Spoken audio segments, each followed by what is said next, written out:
bem? Estamos aqui com mais uma live da Escola da AGU, a Escola da Advocacia Geral da União. Nossa live de hoje é sobre gerenciamento dos processos judiciais. A nossa convidada é a doutora Cláudia Schwertz. Estamos só aguardando aqui a doutora Cláudia entrar. Agradecemos a presença de todos que estão entrando.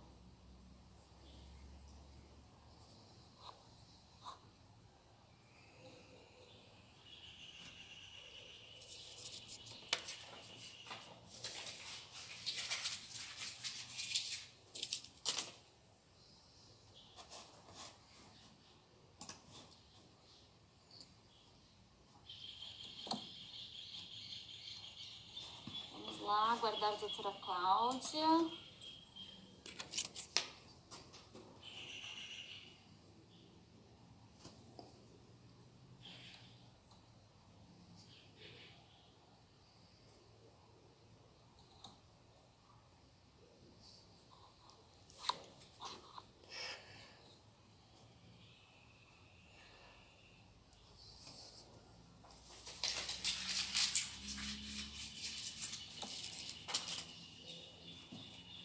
Vamos lá, doutora Cláudia.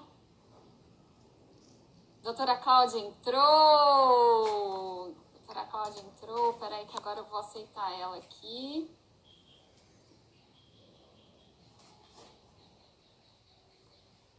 Peraí, que aqui tem hora que não funciona o negócio.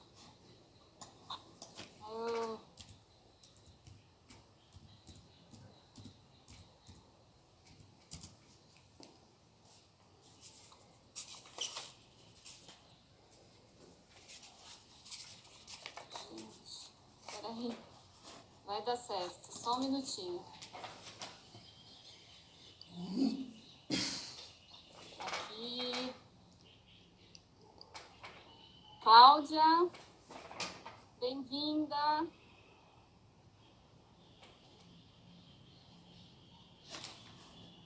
doutora Cláudia está entrando.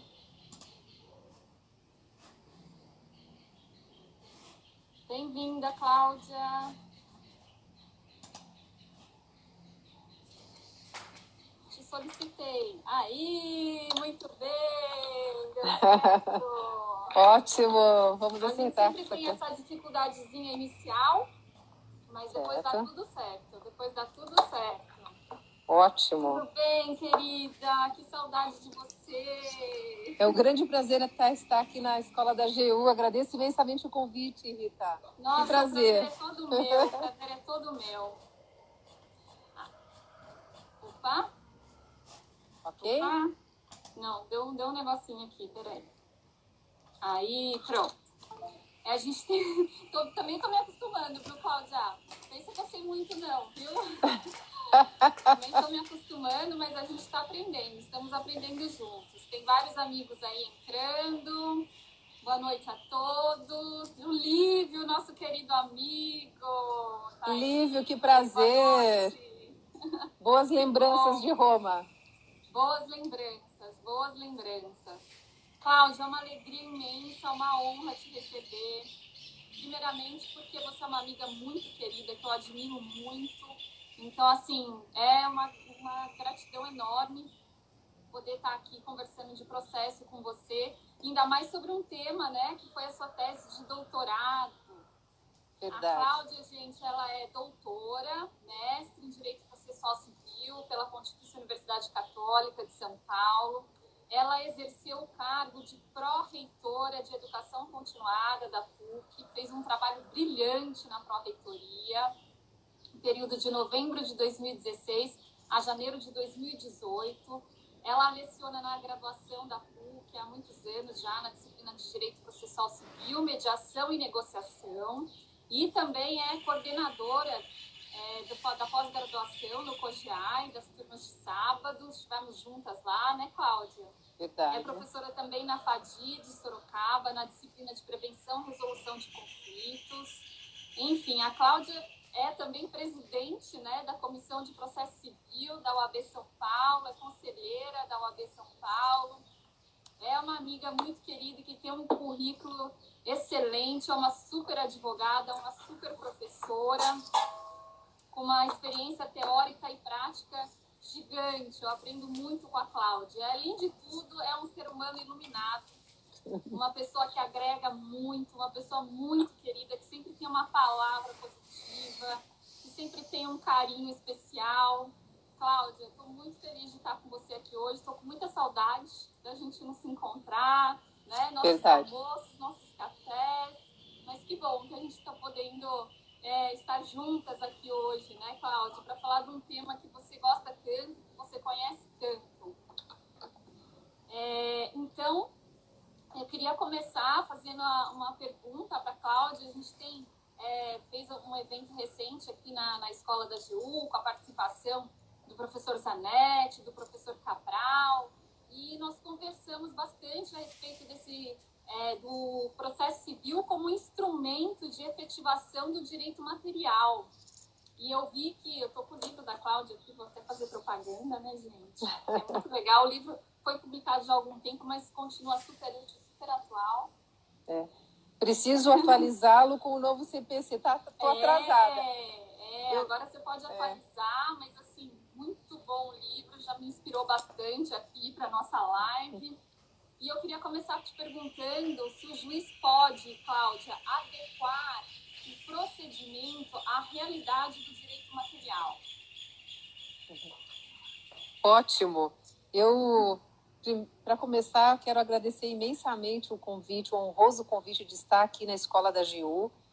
Quero aproveitar a oportunidade para parabenizar a Rita pelo seu excelente trabalho, um trabalho de fôlego, que tem disseminado o conhecimento. Acho que essa pandemia nos trouxe um novo paradigma e creio que esse método de disseminar o conhecimento pela internet, pelas plataformas, não vai passar. Porque isso gera uma possibilidade dos debates, desse saber chegar onde...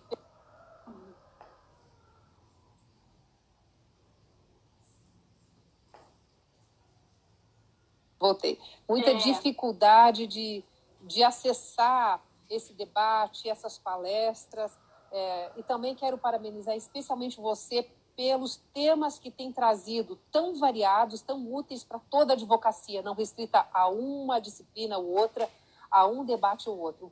Parabéns, eu me sinto muito honrada com esse convite e quero dizer que eu estou com muita saudade realmente da gente se encontrar, de fazer, Rita, os debates pessoalmente, não é? Oportunidade também da gente se rever. Uma amiga muito querida e que me honra, que, na verdade, é uma pessoa que inspira. A Rita é uma pessoa que inspira pela sua força. Eu digo que a Rita, ela tem a força da natureza. É quando ela começa a fazer um trabalho com um evento, ninguém segura. E acontece muito rápido.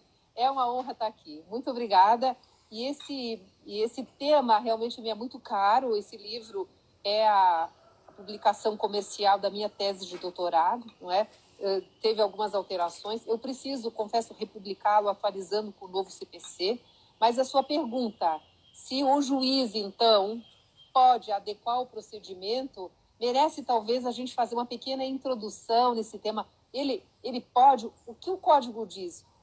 O que o Código diz a respeito do assunto? E como é que, na prática, isso tem sido feito, não é? Acho que no âmbito do processo civil nós temos visto, eu diria assim, grandes ondas de renovação a partir da Segunda Guerra, inspirada também pelo próprio neoconstitucionalismo, que veio dar um novo olhar para, inclusive, a forma como nós conhecemos e aplicamos os direitos fundamentais, não se conformando somente com a previsão formal dos direitos fundamentais. E a partir dos anos 60, o Mauro Capelletti e o Brian Garth assinalaram, então, a partir de um livro, reconhecendo que esses valores chegaram no direito processual civil por meio, então, dessas ondas renovatórias, especialmente nos países ocidentais. A primeira grande onda renovatória diz respeito à superação da dificuldade do jurisdicionado acessar o processo diante das custas processuais, também da dificuldade até mesmo de contratar advogado. Reconhecida essa dificuldade, se verificou então da necessidade de buscar solução para essa situação, para esse obstáculo ao amplo acesso à justiça, previsto lá no artigo 5º hoje da Constituição. Então, a primeira onda de reformadora do processo disse respeito exatamente à previsão legal de acesso à justiça por meio da assistência judiciária, por meio da justiça gratuita. No Brasil, nós encontramos a primeira lei em 1950, que já trazia as primeiras... Então, essa foi a primeira onda renovatória. A segunda já diz respeito à previsão da tutela e da defesa dos direitos difusos e coletivos, especialmente voltadas ao meio ambiente e ao consumidor. No Brasil, nós tivemos as primeiras leis em 1985, com a Lei da Ação Civil Pública, depois com o novo CPC, com o novo Código do Consumidor, em 1990, e por meio dessas duas leis, 8.078 e 7.347, tivemos então a criação do subsistema. Essa foi a segunda onda renovatória. A terceira onda renovatória já diz respeito, já estamos chegando um pouco mais próximo do gerenciamento do processo, mas ainda não, diz respeito então a previsão de instrumentos e procedimentos mais adequados à tutela do direito material, com a finalidade, então, de simplificá-los e desburocratizá-los. Então, nós tivemos isso no direito brasileiro. Antes do novo CPC, tivemos muitas mini-reformas, inclusive a introdução do artigo 461, com a previsão de proteção do direito in natura, tutela específica.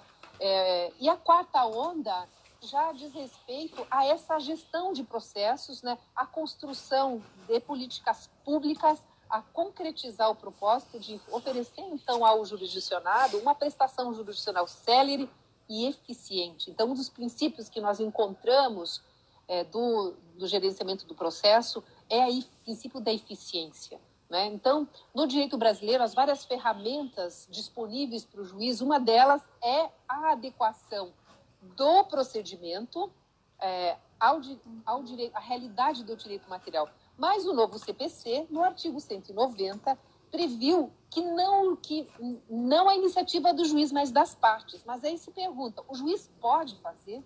Né? O artigo 139 do CPC diz exatamente qual é o espaço que o juiz tem, então, para adequar o procedimento, que diz respeito a tão somente duas possibilidades. A primeira é dilatar os prazos processuais e alterar a ordem de produção dos meios de prova, adequando-os, então, à necessidade específica daquela demanda, de modo, então, a conferir maior celeridade e maior adequação a isso. Bom, você veja, então, que no direito brasileiro nós temos somente essas duas possibilidades.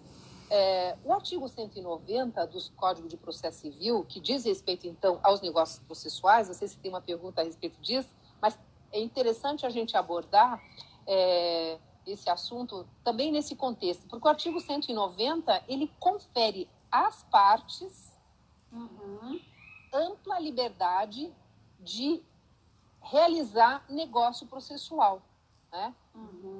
E essa possibilidade, ela não é uma possibilidade restrita, permite que os entes públicos os façam, permite que, inclusive, naquelas demandas que tratam de direito indisponível, como, por exemplo, o direito de família, se faça também negócio processual, que é justamente a possibilidade das partes plenamente capazes, né?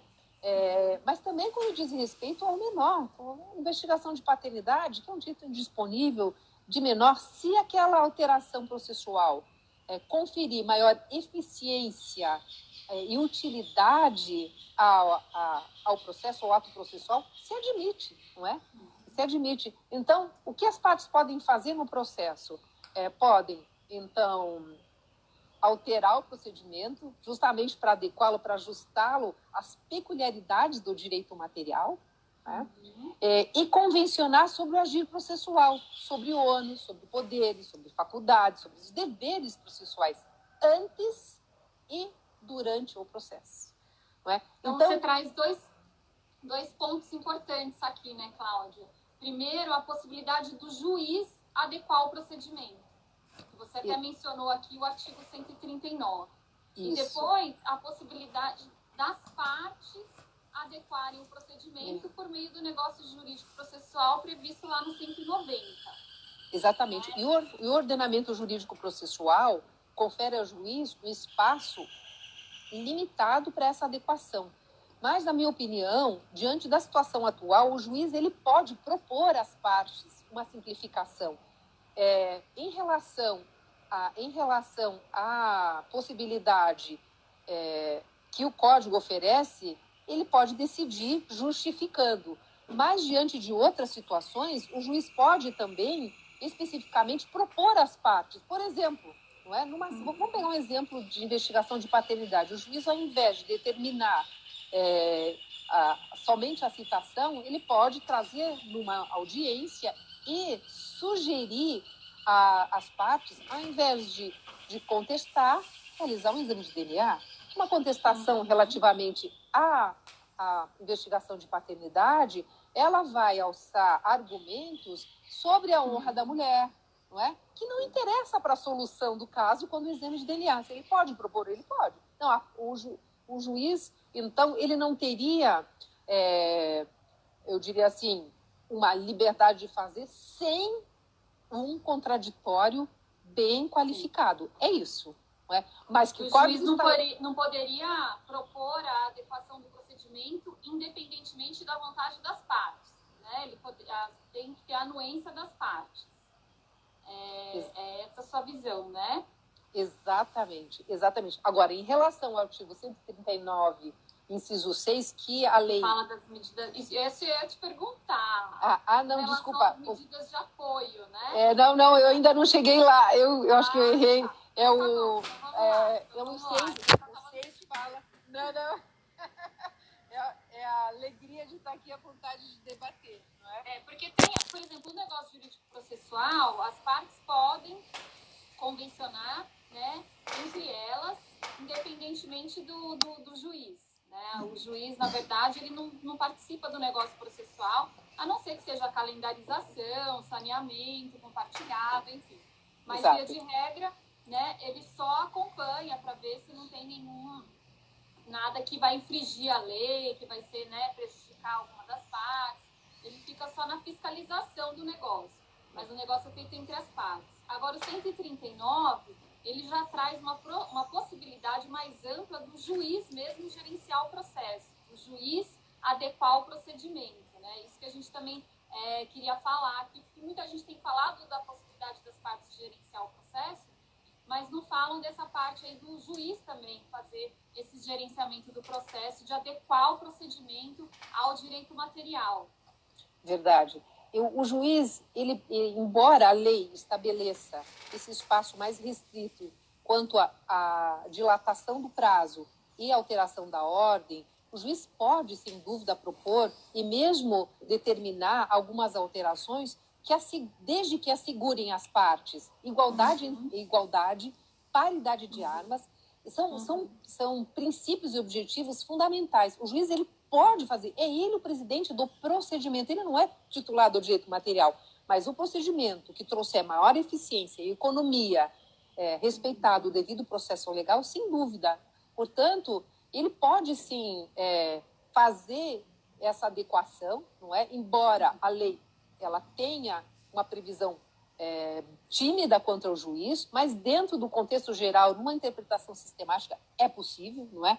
Então, ele vai poder conferir um tratamento adequado, considerando a própria natureza do direito material, em discussão a sua complexidade e até flexibilizar o procedimento, desde que isso não traga às partes nenhum tipo de surpresa, não é?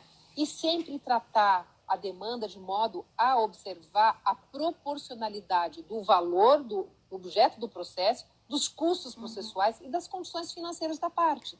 Então, o juiz ele poderá, não, mas eu quero fazer uma perícia super complexa, caríssima. O objeto da demanda, muitas vezes, não comporta. A perícia não pode ser mais cara que o direito material. Então, o juiz, ao buscar trazer eficiência por meio das ferramentas da gestão processual, precisa ter em conta esses aspectos. Então, ele vai garantir a tramitação do processo de modo rápido, sempre em respeito ao devido processo legal, mas considerando a proporcionalidade.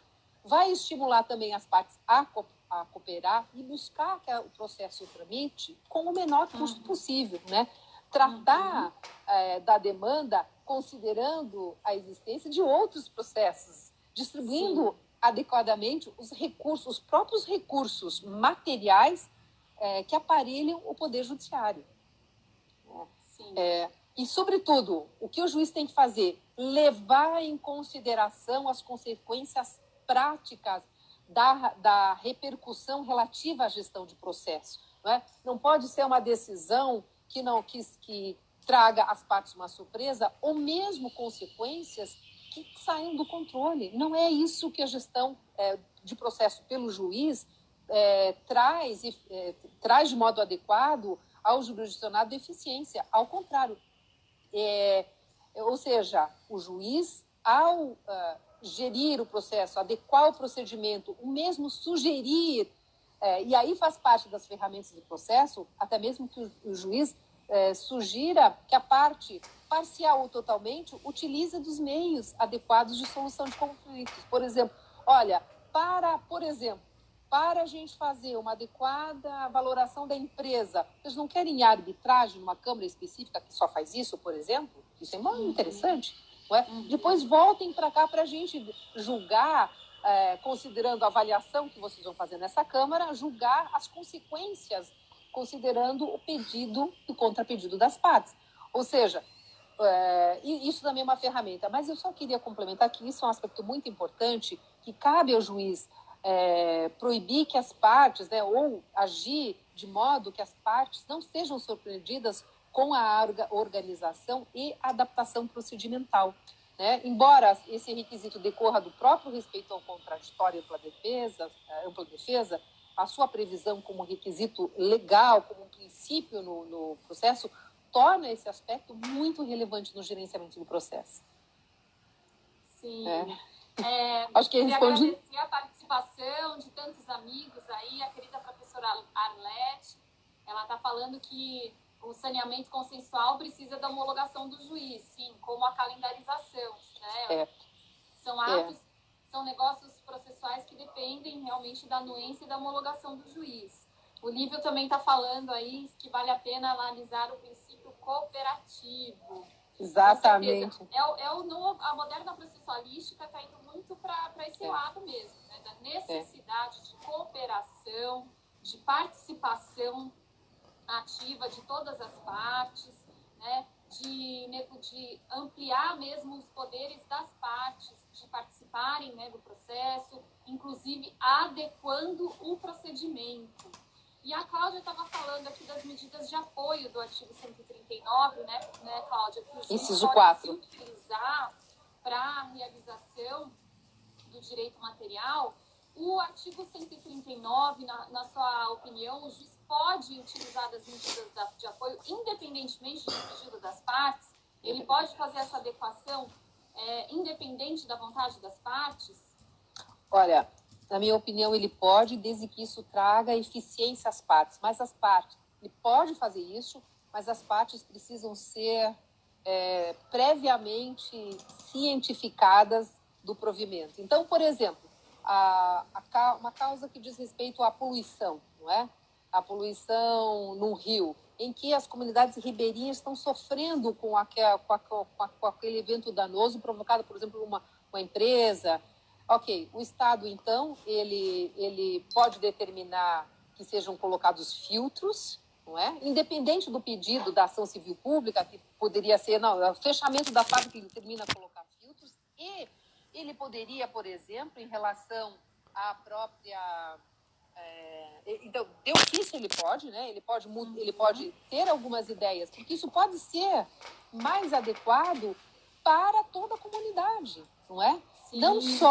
Não só para não só para efeitos de obter exatamente aquela prestação jurisdicional específica para a limpeza do rio, mas também juntamente com outros elementos que ele considera, como preservar emprego, se esse filtro trouxer efetivamente também aquilo agora, ele pode fazer isso, porque a questão é essa, não é? Que ele propor e obter da parte uma concordância, ok, não se discute. O que nós podemos e temos que discutir é saber se o juiz pode fazer essa alteração. Você veja, é uma medida de apoio que, inclusive, pode significar, para esse efeito, inclusive, uma mudança do próprio pedido. Seria o que nós podemos pensar do julgamento parcial. Olha, eu não dou tudo, mas eu dou uma parte. Tem a ver com essa ideia, né? Então, quando a gente sai daquele processo formal, burocrático, que exige que as partes estejam fixadas num pedido, numa pretensão específica, que, inclusive, no curso do processo pode se revelar até mesmo inadequada, porque quando você prepara, com o tempo que for, uma medida judicial vindo a outra parte com informações, esse pedido ele pode receber eu diria assim, uma releitura, um novo interesse. Eu preciso de fato contar com uma nova ação? Não, o juiz ele tem essa possibilidade. Eu acho que essa ideia do gerenciamento processual ele parte do Estado de juiz como um agente que vai adotar boas práticas na gestão pública a fim de cumprir a sua função constitucional, né? Então, e o direito processual civil ocupa-se das normas jurídicas que regulam essa atividade. Então, ele pode, claro que ele pode. E mais do que isso... Simone, querida, obrigada pela sua participação, uma alegria ter você aqui conosco. A Simone está colocando aqui nos comentários que a proporcionalidade, a razoabilidade devem ser os valores subjacentes do artigo 139, inciso 4 do CPC. Verdade, é verdade, é verdade.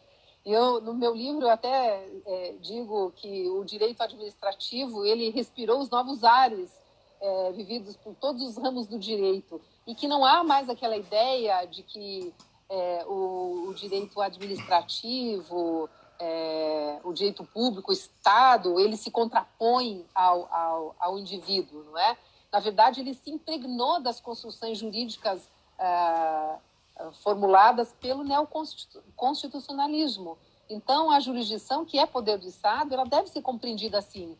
E, sem dúvida, esse princípio, muito bem colocado pela Simone, o princípio da cooperação, da proporcionalidade, eu diria, da razoabilidade. Tudo tem que ser razoável. Agora, a parte, ela não tem nem razão para se insurgir contra medidas que podem trazer eficiência e celeridade à solução, salvo se ela quiser procrastinar o processo, não é? Então, veja, isso não são medidas que dizem respeito ao direito material, mas a forma de satisfazer, de lidar com o direito material de forma mais eficiente. Sim. Né? Então, são várias ferramentas hoje que nós temos, né, Cláudia? Exatamente. Para o gerenciamento dos processos judiciais. Exato, então, eu queria que você falasse um pouco mais dessas ferramentas, as ferramentas do juiz e as ferramentas das partes para a realização do gerenciamento processual. Como que você vê o gerenciamento processual por meio dessas novas ferramentas? Eu acho que, em relação às partes, a previsão expressa, introduzida pelo novo CPC, é do negócio processual, não é? Nós, naturalmente, não é uma grande novidade, nós já tínhamos isso. Agora, a adequação também, a adequação ao processo, ele vai tramitando conforme a reação de um e outro. Se houver, por exemplo, uma contestação, eu tenho direito com documentos, eu tenho direito à réplica. Se tiver ou seja, o processo ele não tem um caminho único. O que nós temos hoje, por meio do artigo 190, é a possibilidade, inclusive, que as partes fazem aqui um trade-off, né? Olha, instituição financeira, eu vou te dar um desconto significativo nos juros se você, por meio de um acordo, renunciar ao direito de recurso, não é? Ou então, direito de recurso. Por uma sentença judicial, nós já temos a solução do nosso caso decorrente, não é? Então, Travou. Aí, voltou. Alô? Travou? Voltou. Voltou, ótimo. Ótimo. Então, o artigo 190, ele confere. E tem o artigo 190, nós podemos olhar para ele sob duas perspectivas. Quando envolve o Estado juiz, o aparelho judiciário precisa da homologação, precisa da participação do juiz. Então, como a professora Alete comentou, aliás, um beijo, Alete, obrigada pela sua audiência, grande professora da PUC, do pós e da graduação. Então, se ela...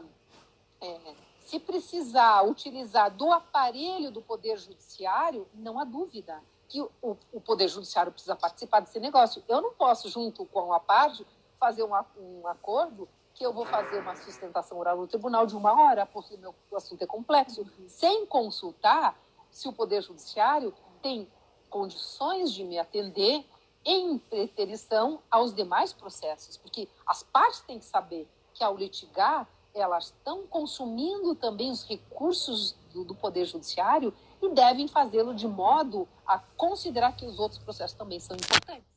Não é? Então, nós temos aí, sem a menor dúvida, a possibilidade então, de fazer negócios processuais nesse contexto. Então, essa primeira perspectiva. A segunda perspectiva é as partes serem criativas e trazer o agir processual para um contrato no direito material. Esse foi um exemplo dado. Há muitos exemplos também que podem ser feitos. Se houver, por exemplo, uma perícia, nós vamos juntamente, em conjunto, consultar a relação de peritos que estão cadastrados no tribunal, ou então, em conjunto, escolher um perito e previamente estabelecer os honorários periciais, que, em causas complexas de grande monta, causam profunda preocupação às partes, porque as perícias são de valor altíssimo, sem a possibilidade de tratativas quanto aos honorários, né? Então, isso é mais um motivo, as partes podem acordar e incluir isso no próprio contrato, previamente. Isso é muito interessante, não é? Então, são duas perspectivas. As partes podem fazer o contrato, contratos, acordos, cláusulas que envolvam o agir processual, que envolvam o procedimento, e, nesse caso, caberá ao juiz tão somente controlar a validade das convenções desses acordos, né? E poderá, então, recusar aquelas que caracterizar a nulidade por haver uma inserção abusiva no contrato de adesão, ou se verificar uma situação de vulnerabilidade, de hipossuficiência de uma das partes. Sim. Você fala no seu livro, inclusive, também dos poderes instrutórios do juiz para o gerenciamento do processo, né? Isso é uma questão, exatamente, essa é uma questão. Eu queria falar também o Lívio, a observação dele a respeito da cooperação. Esse é o princípio que eu diria que vai nortear as pessoas de boa-fé na tramitação de um processo, né? O juiz empenhado, comprometido com a solução e as partes também. É o princípio da cooperação. Agora, você falou um pouquinho das ferramentas antes, já vou entrar na questão da instrução. Existem muitas ferramentas, dentre elas a possibilidade de adequação, uma delas, eu não vou falar de todas, mas uma delas, essa possibilidade de adequação por iniciativa do juiz ou pela iniciativa das partes, não é? Essa é uma forma, mas não só isso. O juiz, diante de demandas complexas, por exemplo, ações civil pública, ele pode ter a ideia ampla, inclusive, de trazer para o processo, no momento da execução. Eu vou pegar esse exemplo de uma poluição de um rio, né, em que as populações ribeirinhas são afetadas. Está se discutindo numa situação aqui específica, numa determinada região, mas a repercussão daquele meio produtivo pode chegar em muitos lugares distantes. Então, na minha opinião, inclusive o juiz ele pode chamar numa ação civil pública, até mesmo representantes dessa comunidade que poderão ter atribuição, veja bem, eu até cito isso no livro, poderão ter a atribuição de fiscalizar. Não são partes do processo, mas têm interesse difuso coletivo ali presente. Olha, o juiz tem algum problema, veja, não está previsto no código, não vai fazer mal, vai contribuir com a solução real, né, efetiva do caso. Então, são muitas as ferramentas. Então, ele pode trazer dentro dessas cestas de ferramentas partes que não são no processo que justifiquem, por exemplo, uma ação civil pública que tem aí a repercussão nos direitos difusos e direitos coletivos, né, que transcendem ao interesse individual. É claro, quando é interesse individual não é possível, não é? Essa é a primeira questão. Mas outro aspecto relevante que é muito utilizado lá fora é a utilização da mediação, da negociação, da arbitragem, do disputa board, outros meios alternativos de solução de conflito que o juiz poderá utilizar em conjunto. Olha, eu vou suspender o exemplo dado a respeito de avaliação de empresas. Isso é uma situação interessante, né? Agora, essa é a resposta ainda da questão anterior, mas a respeito dos poderes instrutórios do juiz. Isso pode ser visto nesse contexto do gerenciamento do processo, né? Nós temos nosso modelo processual civil, ele é inquisitorial, né? Menos adversarial. É claro que não é exclusivamente inquisitorial, e cada vez mais as partes têm mais poderes. O negócio processual veio para mitigar esse modelo que prevalecia no Código de 73. Ele ainda prevalece, mas já mais mitigado, não é? Então, em relação aos poderes instrutórios do juiz, o que nós temos? Primeiro, as partes, o processo das partes, o direito material é das partes, né? Então, quais são os limites desses poderes? E qual é o contexto que o juiz vai utilizá-los no contexto desse tema que nós estamos tratando aqui? O gerenciamento do processo. Inclusive, Cláudia, quando o ente público é uma das partes do processo, né? Mesmo quando o ente público é a parte do processo, que o juiz também pode fazer esse gerenciamento. Pode, e hoje não também já se admite amplamente a possibilidade de negociação, de negócios jurídicos processuais com o próprio ente público, né? Quando a parte é um ente público, né? Até mesmo transação tributária, não? Até mesmo transação tributária. Negócios jurídicos processuais também no âmbito da execução, né? Exatamente. Então, temas que eram tabu vieram para a pauta do dia a dia hoje, do jurisdicionado desses ramos do direito, o direito tributário, o direito administrativo, ou seja, há o princípio da cooperação presente, estimulando as partes a dialogarem para encontrar a melhor solução, sem descurar dos princípios que norteiam todo o ato administrativo, que é da transparência, que é da isonomia. Bom, agora dos poderes do juiz. Os poderes instrutórios do juiz está lá previsto no artigo 370 do Código de Processo Civil, que diz que cabe ao juiz, então, de ofício ou a requerimento da parte, né, determinar a realização das provas necessárias para o julgamento do mérito, não é? Então, ora, a lei é clara. Como a doutrina tem se comportado?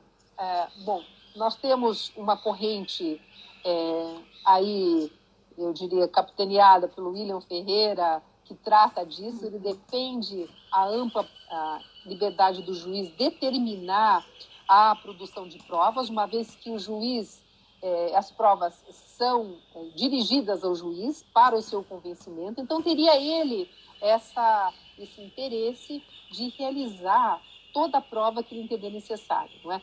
Há essa corrente, há também uma outra linha mais, eu diria assim, mais conservadora, mas eu diria mais equilibrada, que diz, olha, cabe ao juiz sim, mas desde que tenha algum direito social, direito público em questão. Por que o juiz vai advogar para a parte, não é? Então, e aí quando há direito patrimonial envolvido exclusivamente, não é, entre as partes, sem repercussão a terceiros, há quem defenda, por exemplo, que a professora Elizabeth, que é a esposa do professor João Batista, né? Ela diz, olha, há uma restrição, as partes, tem um artigo interessante, as partes devem buscar a solução do seu processo por meio da produção probatória, fazendo pedidos. O juiz não tem essa liberdade toda porque depende do direito que está em discussão. Então, nós temos isso. Agora, no contexto do gerenciamento do processo, né, o juiz ele tem interesse, sim, na realização da prova. Como é que a gente enxerga isso nesse contexto?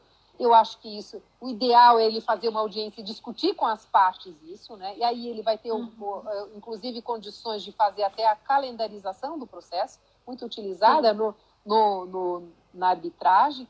Então, ele vai usar essa oportunidade para conversar melhor com as partes e sentir quais são as dificuldades.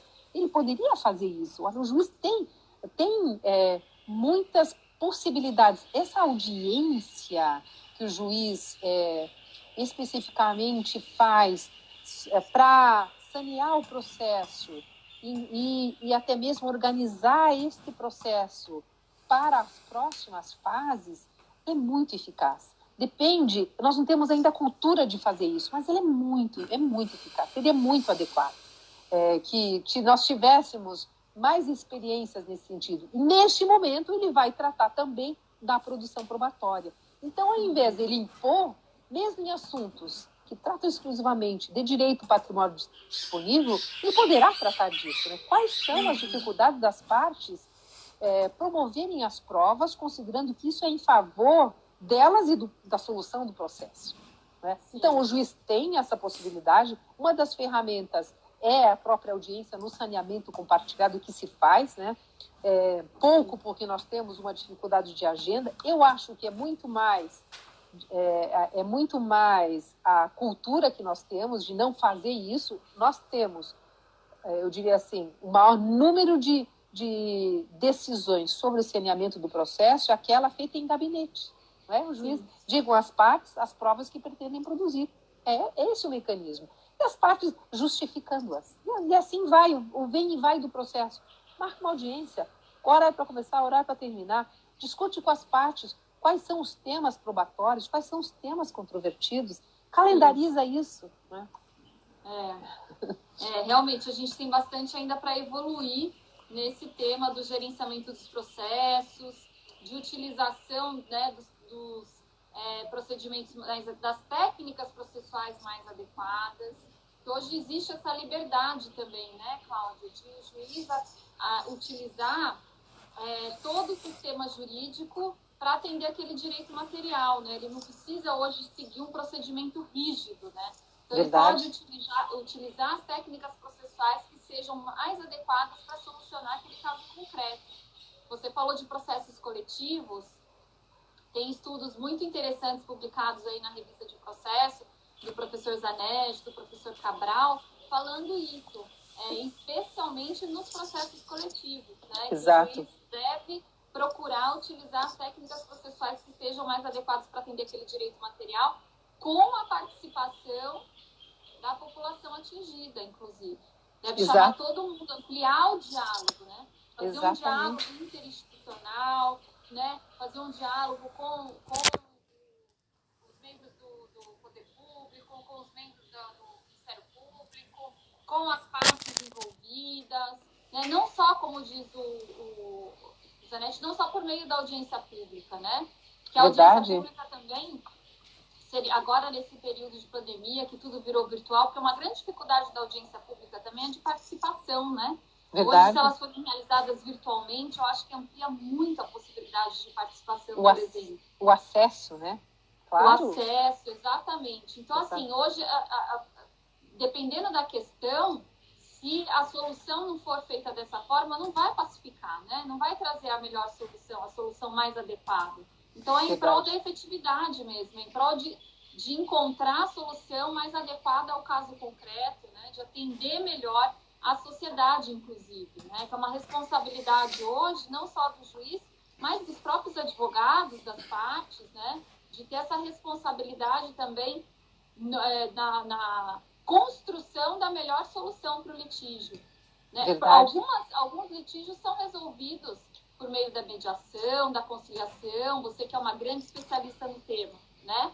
Mas, às vezes, a mediação e a conciliação não resolvem tudo. Não resolve, não é para tudo, exatamente. Não é para tudo, né? Não é, às vezes, um remédio adequado para todos os males, vamos dizer assim.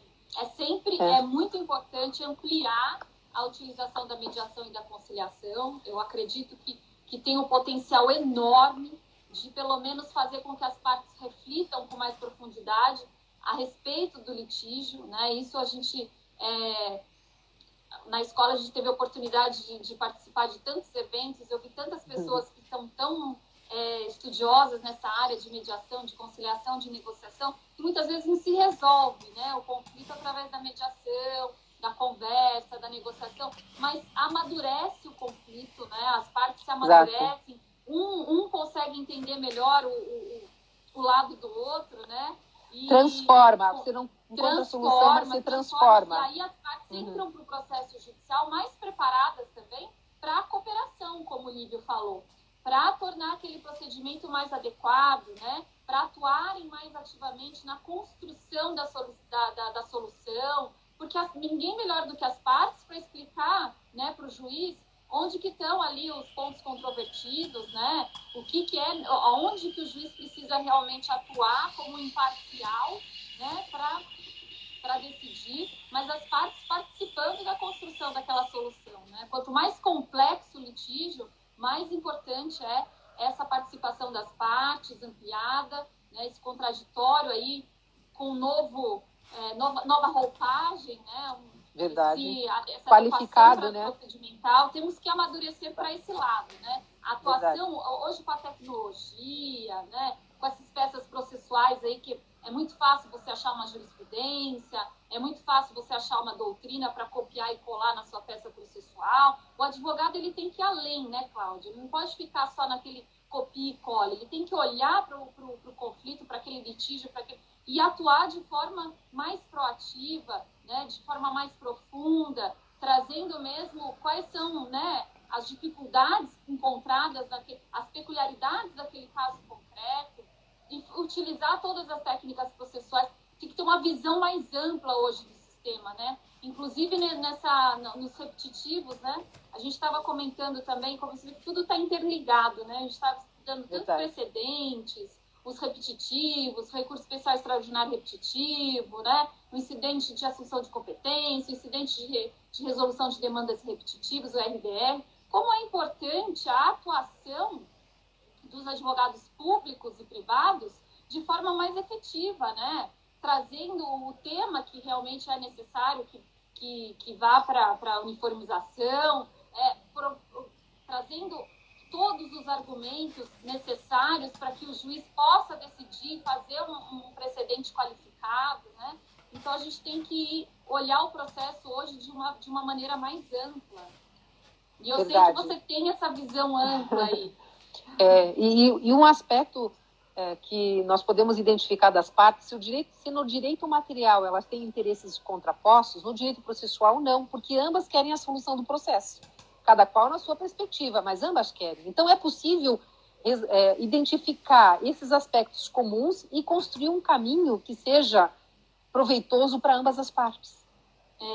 Eu vou até a provocação do Lívio. Lívio, eu sou super pragmática. Então, assim, não vou para esse lado da utopia, não. A atuação cooperativa é bem o que a Cláudia falou. Ela não é oposta. As partes, às vezes, não concordam, né, com o pedido. Né? Os pedidos são contrapostos. Uma parte quer uma coisa, outra parte quer a outra. Mas isso não impede a cooperação. Sim. E as partes atuarem de maneira colaborativa no processo. Não são coisas que se contradizem. Excludentes, não, ao contrário. A atuação colaborativa vai poder trazer uma solução mais eficiente, né? E que as partes também, quando tem essa possibilidade de participar de forma mais ativa, a tendência a aceitar a solução também acaba aumentando, né? Porque ela viu que ela fez tudo que ela podia. né? Ela pôde trazer todas as técnicas processuais que seriam mais adequadas, ela pôde sugerir todas as provas que ela achou que eram pertinentes, né? Pôde ouvir de forma ampliada outros interessados, né? Nesses processos que vai se fixar o precedente. Às vezes, não é só as partes que querem participar da discussão, né? As outras pessoas interessadas vão acabar sendo atingidas por aquele precedente, vão querer participar. E aí, se viu que o juiz teve uma visão total daquela lide, né? E aí pôde decidir realmente da melhor forma. Considerando os vários argumentos e mesmo aspectos do direito que aquelas partes especificamente ali podiam não enxergar, não debater, né? É nisso que eu acho que a gente precisa amadurecer, sabe, Lívia?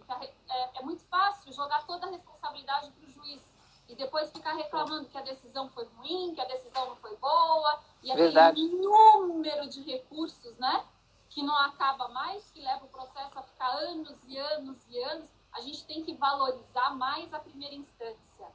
A primazia do julgamento de mérito, o contraditório ampliado, a adequação procedimental, a negociação entre as partes, sim, para adequar o procedimento ao caso concreto, né? Então, assim, os negócios jurídicos processuais.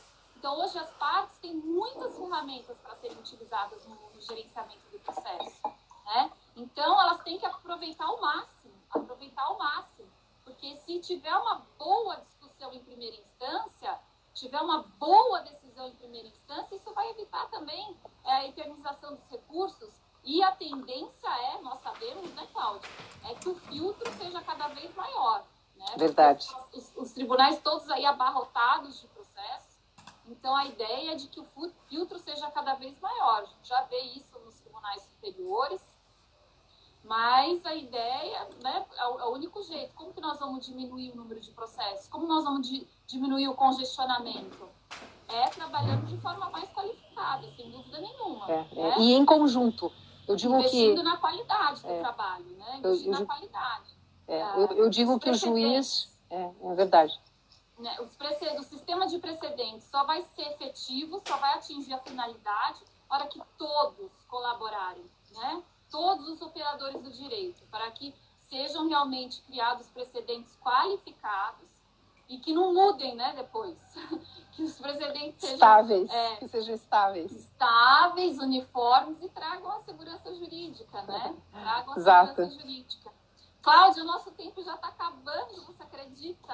Passou muito rápido. Mas olha, eu acho rápido. Eu queria uma hora, agradecer imensamente sua presença. Eu queria agradecer, olha que o notariano também participando aqui, os fatos em todas as suas mãos são apresentados em primeiro grau, os tribunais locais os revisitam e os tribunais superiores os evitam. Tá ficando até poeta aqui o notariano, muito legal. Notariano, um grande abraço a você. Nosso presidente, olha que legal. Olha, puxa vida, que honra. Centros de mediação e conciliação serão mais acionados, acreditamos que sim. Vou passar então aqui para você, Cláudia, refletir aí sobre os comentários que nós tivemos no final, agradecer imensamente sua presença e te dar aí a palavra final para suas reflexões finais. Eu queria, mais uma vez, aproveitar para agradecer esse honroso convite a você, Rita, parabenizar o seu excelente trabalho e agradecer agora à audiência, aos queridos amigos, aqueles todos que estão aqui participando, e participando com perguntas, com questões. Não há dúvida que a construção da solução pelas próprias partes compromete-as mais na execução e no cumprimento do acordo. Existem, inclusive, muitas pesquisas a respeito disso. A grande verdade, quando a gente trata de litígios, de demandas, é que hoje nós sabemos que a justiça, não é? A percepção é que a justiça ela é importante demais para estar na mão de uma pessoa só, do juiz ou dos operadores. As partes também são responsáveis pela construção do acordo no âmbito do direito material e por encontrar o melhor caminho para chegar lá. E isso é técnica processual adequada e eficiência, né? Então, eu me despeço com isso. Um beijo a todos e agradeço muitíssimo essa audiência. E um abraço lá para o Rio Grande do Norte, né, Lívia? Perfeitas suas colocações finais, Cláudia. Muito obrigada. Foi uma honra para a Escola da Justiça contar aqui com a sua participação. E eu queria mandar um abraço especial ao Ricardo Toledo, né, nosso vice-presidente da Ordem, tão atarefado, que nos honra aqui com a sua audiência. Agradeço muito a confiança de nos colocar a trabalhar lá na Comissão de Processo Civil. Temos feito também muitas lives, né? Muito obrigada. Sim, muito obrigada. Obrigada a todos que participaram. Obrigada, Cláudia. E até a próxima. Segunda-feira temos live com o Dr. Daniel Mitidiero, nesse mesmo horário. Segunda-feira, 18 horas. Estaremos lá. Esperamos vocês também. Um grande beijo. Boa noite, Cláudia. Bom final Boa noite, de semana. querida. Boa noite. Muito obrigada. Obrigada.